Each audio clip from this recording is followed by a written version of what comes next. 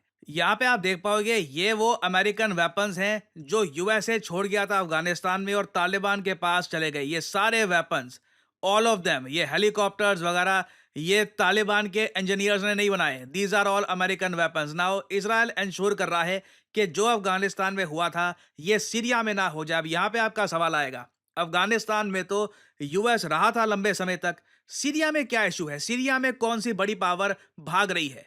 Well इसका answer है Russia. यहाँ पे आप देख पाओगे आर्टिकल, रशिया कंप्लीटली छोड़ देगा अपने सारे बेसेस सीरिया में बशर अल असद के निकलने के बाद। ये देखिए बहुत बड़ी डेवलपमेंट है अपने आप में।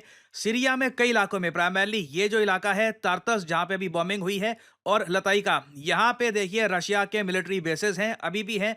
मगर रशिया ने एक बात समझ ली है कि आज के समय जिन लोगों ने कब्जा लिया है सीरिया, ये प्रो इसराइल है।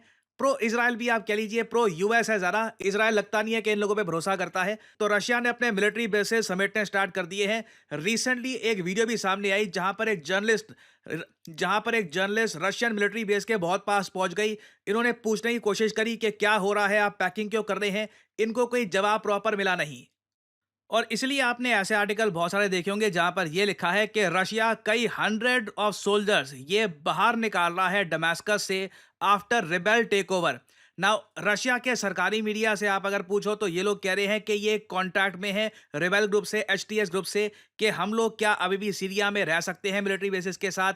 लगता नहीं है कि बातचीत प्रॉपरली एक पॉजिटिव रूप से आगे बढ़ रही है। और साथ ही साथ अब इजराइल भी जो बॉम्बिंग कर रहा है ना, उससे रशिया को एक बात समझ में आ चुकी है कि सीरिया में लंबे समय तक ये लोग नहीं रह पाएंगे। और फाइनली देखिए, इजराइल का एक ग्रैंड प्लान ये सामने आया है कि गोलन में, ये रीजन मैंने आपको बताया था बहुत न्यूज में रहेगा, गोलन हाइट्स का रीजन, ये इंटरनेशनल बॉर्डर के हिसाब से सीरिया का पार्ट है।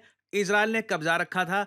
अब इजराइल इसके आगे और एरिया लगातार कब्जाता जा रहा है। दमास्कस के जितने पास इजराइल जा सके जाने की कोशिश कर रहा है। और इसके लिए गोलन में देखिए, इजराइल अपनी आबादी डबल करने वाला है। बहुत सारे इजरायली रिटायर्ड मिलिट्री ऑफिसर्स, इनके जो मिलिट्री के लोग हैं, उनको यहाँ पे अपार्टमेंट दिए जाएंगे, सिक्योरिटी प्रोवाइड की जाएगी और धीरे धीरे इजराइल यहाँ पर अपनी सेटलमेंट्स बढ़ा देगा। और दमास्कस की तरफ बढ़ने का जो इनका अल्टीमेट रास्ता है, अल्टीमेटली मैं आपको बता दूं, एक दिन इजराइल देखिए सीरिया का एक बहुत ही बड़ा हिस्सा कब्जा लेगा। तो उसके लिए यहाँ पर ये लोग प्रॉपर प्रिपरेशन कर रहे हैं। और आप अगर रीजनल स्टेबिलिटी के हिसाब से देखें ना, तो इजराइल के ये स्ट्राइक्स अच्छे हैं कि यहाँ पर सीरिया में वेपन्स वगैरह नहीं होंगे। और यहाँ पे आपको ये भी ध्यान रखना होगा कि इजराइल आम लोगों पर बॉम्बिंग नहीं कर रहा है इन सीरिया। एटलीस्ट अभी तक तो ये न्यूज़ सामने नहीं आई है। जो भी इनके स्ट्राइक्स हैं, ये मिसाइल डिपो, वेपन डिपो वहाँ पर हैं। और इसलिए जो ये एक्सप्लोजन सामने आ रहे हैं ना, ये भी बहुत ज़्यादा भयानक है। तो अभी मैं आपको बता दूँ, ऐसी बहुत सारी वीडियो सामने आएंगी फ्रॉम सीरिया, क्योंकि ये देश एक ऑल टुगेदर ह्यूज ट्रांसफॉर्मेशन देखेगा। इसकी नेवी ऑलरेडी इजराइल डिस्ट्रॉय कर चुका है। अब मिलिट्री के हथियार डिस्ट्रॉय हो रहे हैं। एयरफोर्स इनकी कभी इतनी थी नहीं। और आने वाले कुछ महीने ये डिसाइड करेंगे कि सीरिया का लॉन्ग टर्म फ्यूचर क्या रहने वाला है। तो इससे रिलेटेड कुछ अपडेट्स आती हैं, मैं आपके लिए बाद में अपडेटेड वीडियो ले आऊंगा। और फाइनली यहाँ पे मैं आपसे सवाल पूछूंगा, देखिए हाल ही में इजराइल ने किस कंट्री में अपनी एम्बेसी, अपने राजदूत को हटा लिया है यहाँ पर, यह कहकर के ये देश बहुत ज्यादा एंटी इजराइल हो चुका है। ये है यहाँ पे आपकी ऑप्शंस: रशिया, आयरलैंड, ऑस्ट्रेलिया या फिर जापान। कमेंट सेक्शन में करिए उत्तर, जो लोग देंगे सही आंसर उनकी कमेंट को मैं दे दूंगा हार्ट, ताकि बाकी लोग समझ पाए कि सही उत्तर क्या है।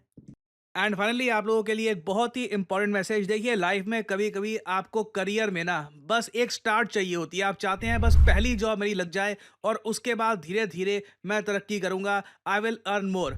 वेल, स्टडी IQ XLR आपके लिए एक गोल्डन अपॉर्चुनिटी लाया है विद डेटा एनालिस्ट कोर्स। देखिए आज के समय दुनिया भर में कोई भी कंपनी हो, वहाँ पे डेटा एनालिस्ट की आवश्यकता है। और डेटा एनालिस्ट बनने का रास्ता स्टडी IQ आपको दिखाएगा। आपको सिंपली क्या करना है, कमेंट सेक्शन में जाइए, यहाँ पे आपको लिंक दिख जाएगा इस कोड का, start your career as a data analyst with study IQ XLR mastery batch. इस लिंक पर करिए क्लिक और यहाँ पर देखिए स्टडी IQ XLR आपको प्रोवाइड करेगा data analyst mastery live batch, जिसके अंदर 3 महीने में आपको प्रॉपर ट्रेनिंग दी जाएगी एक्सेल की, SQL की, टैब्ल्यू की, पाइथन की, वेरियस स्किल्स आपको प्रोवाइड की जाएगी। कल को किसी भी कंपनी में एक डेटा एनालिस्ट के रूप में अपना करियर स्टार्ट कर सके। और डेटा एनालिस्ट की मैं आपको बता दूं, जो स्टार्टिंग सैलरी है, कोई भी फ्रेशर बिना किसी एक्सपीरियंस के किसी कंपनी में लगता है तो स्टार्टिंग सैलरी 6 से लेकर 8 लाख रुपए पर साल की होती है। और 2030 तक माना जा रहा है कि डेटा एनालिस्ट की भारत देश में बहुत ज्यादा रिक्वायरमेंट होने वाली है। तो अगर आप तब तक एक्सपीरियंस गेन कर लेते हैं वेरियस कंपनीज में काम कर करके, तो इससे आपके करियर को एक बड़ा बूस्ट मिलेगा। और स्टडी IQ का जो ये लाइव मास्टरी बैच है to become a data analyst, इसका जो यहाँ पे प्राइस है, ये पे करने की ऑब्वियसली जरूरत नहीं है। सिंपली यहाँ पर 3 ऑफर्स अवेलेबल पर क्लिक करिए और अगेन यहाँ पे आपको बहुत सारे कोड दिख रहे होंगे, लाइव और only for today. In codes को आप अप्लाई करते हैं तो मैक्सिमम डिस्काउंट आपको नहीं मिलेगा। आपको यहाँ पर सिंपली कोड डालना है PD10 और आपको मेगा डिस्काउंट यहाँ पर मिलेगा। इस कोर्स की वैलिडिटी है 12 महीने। आप बेसिकली महीने के, हर महीने के 5,000 रुपए दे रहे होंगे और आपको डेटा एनालिस्ट बनने की प्रॉपर ट्रेनिंग दी जाएगी बाय स्टडी IQ XLR। हाँ, प्लेसमेंट की बात, प्लेसमेंट में भी स्टडी IQ आपकी हेल्प करेगा ताकि आपकी जॉब लग जाए मार्केट में। वैसे मैं आपको ये बता दूं, डेटा एनालिस्ट की डिमांड इतनी है कि आपके पास प्रॉपर सर्टिफिकेशन है, क्योंकि इस कोर्स में आपको सर्टिफिकेशन भी मिलती है कि आपने ये कोर्स कंप्लीट कर लिया है। और अगर आप चाहें तो इस कोर्स में ये भी ऑप्शन अवेलेबल है कि आईआईटी मद्रास के थ्रू आपको एक अलग से भी सर्टिफिकेशन मिल सकती है। उसके बारे में जो हमारे एजुकेटर्स हैं यहाँ पे इस कोर्स के, उनसे आप बात कर सकते हैं। तो आपके लिए देखिए दरवाजे बिल्कुल खुल जाएंगे एक नई करियर अपॉर्चुनिटी के। और अगर आप सोच रहे हैं कि क्या ये सब करने के लिए मैथमेटिक्स बहुत ज़्यादा अच्छा होना चाहिए, तो इसका आंसर है नहीं। मैथ्स आपका अगर नॉर्मल भी है, बेसिक आपको मैथ्स आता है, तो भी आप बहुत आराम से कर सकते हैं। मेन यहाँ पे क्वेश्चन आता है कि आप में इंटेलिजेंस होनी चाहिए, आपकी रीजनिंग एबिलिटी अच्छी होनी चाहिए। ये सारी स्किल्स आप एक्वायर कर सकते हैं और अपना करियर आप किक स्टार्ट कर सकते हैं with this course. So use करिए code PD10 to get the maximum discount in this course and start your journey as a data analyst. So इसी नोट के साथ यह है वीडियो का अंत। Thank you for listening and as I always say, may the gods watch over you.